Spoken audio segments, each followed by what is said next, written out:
ముఖ్య ఉద్దేశం ఏమిటంటే 15వ తారీఖు మన పార్టీ కార్యాలయం పైన చేసినటువంటి దాడి పైన ఈరోజు ఒక ప్రెస్ మీట్ కి మేము ఇక్కడ సమకూర్చున్నాము అందరినీ. ఆ రోజు జరిగినటువంటి దాడి దాదాపు మధ్యాహ్నం 3:50కి జరిగింది. స్టార్ట్ అయింది, దాదాపు ఒక అరగంట జరిగింది. ఆ సమయంలో ఎప్పుడు మన వాళ్ళకి అందరికీ తెలుసు నేను ఆడే పార్టీ ఆఫీస్ వద్దనే ఉంటాను అని. నేను పోలీసు వాళ్ళని కూడా అడుగుతున్నాను అండ్ టీడీపీ వాళ్ళని కూడా ఈరోజు నేను ప్రశ్నిస్తున్నాను. ఒక ఆడ మనిషి ఉందని కూడా మీరు చూడకుండా మీ పార్టీ కార్యకర్తలు సోకాల్డ్ మండల్ కన్వీనర్స్ ఎవరైతే మీ పక్క ఉన్నారో వాళ్ళు మరియు మిగతా మీ పార్టీ కార్యకర్తల్ని ఎలా పంపిస్తారో అని నేను ఈరోజు ప్రశ్నిస్తా ఉన్నాను. వాళ్ళు వచ్చిన వెంటనే సీసీటీవీ రికార్డింగ్స్ అందరి దగ్గర ఉన్నాయి. ఇప్పటికే అన్ని మొబైల్ సర్క్యులేట్ అవుతున్నాయి అన్ని సోషల్ ప్లాట్ఫామ్స్ లో. మీరు చూస్తే గాన వాళ్ళు వచ్చి మాట్లాడిన ప్రసక్తే లేదు ఆడ. ఇది వాస్తవము, సీసీటీవీ రికార్డింగ్ ఉంది. దయచేసి అందరూ చూసుకోవాల్సిందిగా నేను కోరుతాను. మాట్లాడి మన వాళ్ళు రెచ్చిగొట్టినారు అని కాదు, వాళ్ళు వస్తానే అటాక్ అనేది చేసినారు. ఆ యుగంధర్ అనే పిల్లోడు వచ్చిన వెంటనే కట్టెలు ఎత్తుకొని ఏదైతే గ్లాస్ డోర్ ఉందో దాన్ని తన్ని పగలగొట్టిన దృశ్యాలు ఆ సీసీటీవీ రికార్డింగ్స్ లో ఉన్నాయి. దయచేసి అందరూ దీన్ని గమనియాలని నేను కోరుకుంటున్నాను.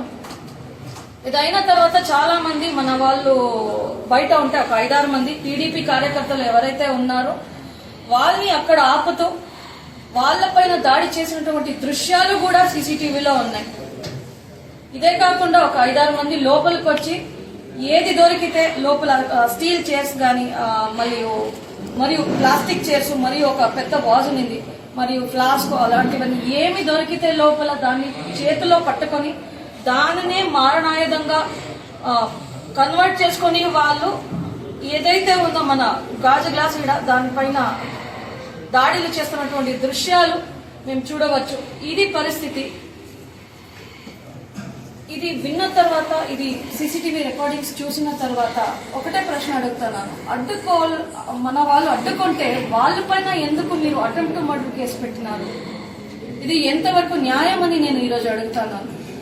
మన వైఎస్ఆర్సీపీ కార్యకర్తలు ఉండేది ఒక 5, 6, 7 మంది ఉండొచ్చు.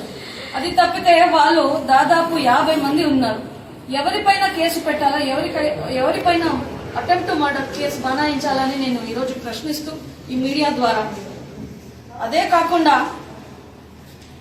మన వైఎస్ఆర్సీపీ పార్టీ గొంతు ఎత్తితే వాళ్ళపైన కేసు పెట్టి ఎవరైతే గొంతు ఎత్తుతారో వాళ్ళపైన కేసులు బనాయించి వాళ్ళ గొంతుని ఈరోజు నొక్కేస్తున్నారు. ఎందుకు ఈ దౌర్జన్యం, ఎందుకు ఈ రెడ్ బుక్ రాజ్యాంగం నడుపుతున్నారు ఈ హిందూపూర్లోని నేను అడుగుతున్నాను. గత 40 సంవత్సరాల్లో హిందూపుర నియోజకవర్గంలో శాంతియుతని ప్రజలందరూ కాపాడుకొని వస్తే ఈ రోజు టీడీపీ వాళ్ళు ఒక గూండాయిజంని, ఒక ఫ్యాక్షనిజంని లేపినారా అని నేను అడుగుతా ఉన్నాను.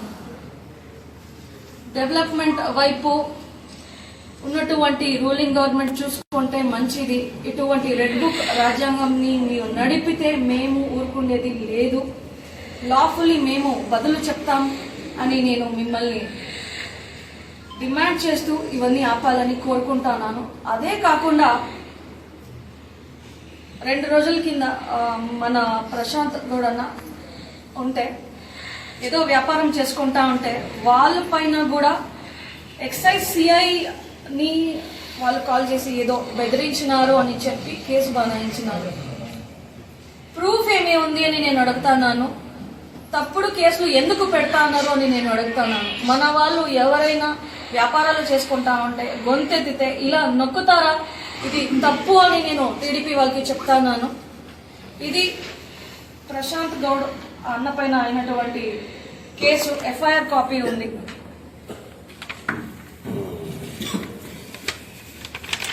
టీడీపీ వాళ్ళు ఇవన్నీ మానుకుంటే మంచిది. లేకుండా ఉంటే రాబోయే రోజుల్లో ఎవరైతే ఈ రోజు దౌర్జన్యానికి పాల్పడతా ఉన్నారో, ఏ ఒక్క రెడ్ బుక్ రాజ్యాంగం మీరు నడుపుతా ఉన్నారో మేము దానికి లాఫుల్లీ బదులు చెప్పాల్సి వస్తుంది. ఏ ఒక్క కార్యకర్త ఊరుకుండేది లేదు. ఈ రోజు మీరు చాలా అన్యాయంగా అందరి మీద కేసులు బనాయించి వాళ్ళని మానసికంగా ఇలా దౌర్జన్యానికి పాల్పడుతూ ఫిజికల్ కూడా మీరు అబ్యూస్ చేస్తానని నేను ఈరోజు చెప్పదలుచుకున్నాను. మరి ముఖ్యమైన విషయం ఏమిటంటే మన ప్రశాంత్ గౌడ పైన ఉన్నటువంటి కేసు గురించి ఒక చిన్న ఆడియో అండ్ వీడియో ఈరోజు రిలీజ్ చేయడానికి నేను కోరుకుంటున్నాను.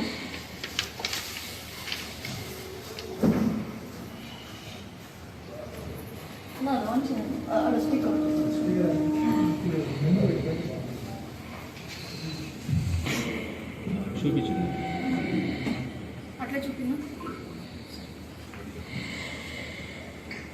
వీడియో మరియు ఇది స్క్రీన్ రికార్డింగ్ అన్నమాట.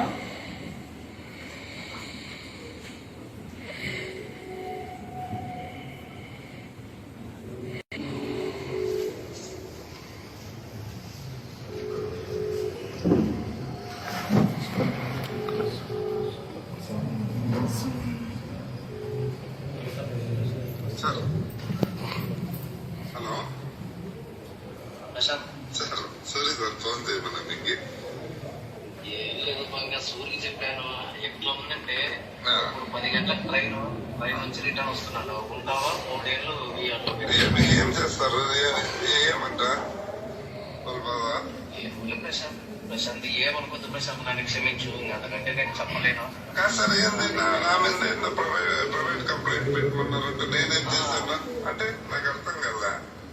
ప్రైవేట్ కంప్లైంట్ అంటే ఏంది? ఏదంటే అదే అంటే ఇంక ఏదంటే తిట్టినాడు అనేది. ఇంకా మా షాప్లే దొరికినాయా నాకే కాదు, అయితే మా వాడు మా ఇల్లేడు తిట్టినా ఉన్నట్లు అసలు లేదు ప్రశాంత్. మా ఎస్ఐ ఏదేదో చెప్పినాడు, సెల్లులో ఏదో మాట్లాడాడు సార్ అని. ఎవరికి చెప్పాలని ఆఫీసర్లకి చెప్పినాడు, వేరే వాళ్ళకి.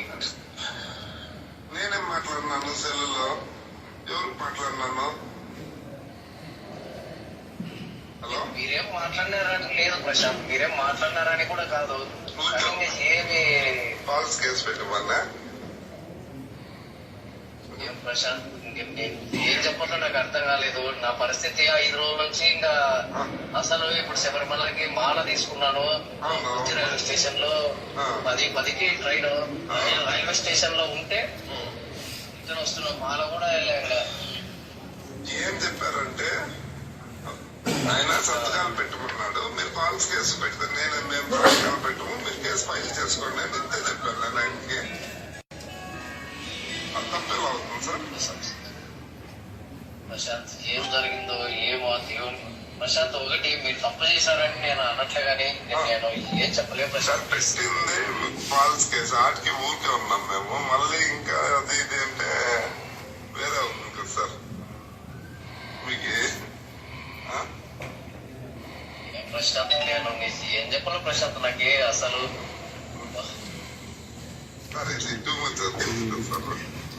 వాళ్ళ గవర్నమెంట్ ఉంటే వాళ్ళ కేసులు ఏమంటారు పెట్టేకి ఎట్లా అవుతుంది సార్? ప్రశాంత్ ప్లీజ్ నన్నైతే క్షమించు. నేను 2 చేతులైతే మొక్కుతున్నా, క్షమించు. ఇంకా అంతకంటే నేనేం చేయలేను ప్రశాంత్. ప్లీజ్ ప్రశాంత్, నా కుటుంబం కొరకు నేను రోడ్ల ప్రశాంత్. ఎవరో చేస్తే దానికి ఎవరో ఎక్కడి నుంచో చేస్తూ నన్ను బలి చేస్తున్నారు. అది అవును సార్. అంటే ఇప్పుడు నా మీద అంటే మామూలుగా కేసు పెట్టమని చెప్పారు మీకు ఏమని? అసలు నేను మీరు కలిసిందే లేదు కదా సార్, ఏమని పెడతారు సార్? హలో ప్రశాంత్, ఏం నాకు ఇంక ఏం చెప్పాలో అర్థం కావట్లేదు ప్రశాంత్. చేయండి, ఏమేమి చేస్తారు?